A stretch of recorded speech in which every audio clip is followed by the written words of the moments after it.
അനുഭവ ഗുണനിധി ആഗമേ വസിച്ചിടുമ്പോൾ അനുദിനം നാനന്ദത്തിൽ ലയിച്ചിടുന്നു.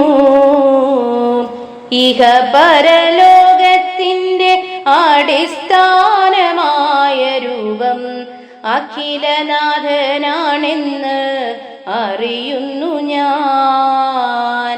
അഖിലാത്മാക്കളിലെല്ലാം ആധിവാസം ചെയ്തിടുന്ന അഖിലേശൻ ഈ ലോകത്തിൽ വസിച്ചിടുന്നു. യുഗം തോറും ഉദിക്കുന്നു, ആത്മാക്കളിൽ വസിക്കുന്നു. ആപത്തൊഴിച്ചാനന്ദത്തെ പ്രദാനം ചെയ്യുവാൻ യുഗം തോറും ഉദിക്കുന്നു, ആത്മാക്കളിൽ വസിക്കുന്നു. ആപത്തൊഴിച്ചാനന്ദത്തെ പ്രദാനം ചെയ്യുവാൻ അനുഭവ ഗുണനിധി ആഗമേ വസിച്ചിടുമ്പോൾ അനുദിനം നാനന്ദത്തിൽ ലയിച്ചിടുന്നു. അനുദിനം നാനന്ദത്തിൽ ലയിച്ചിടുന്നു.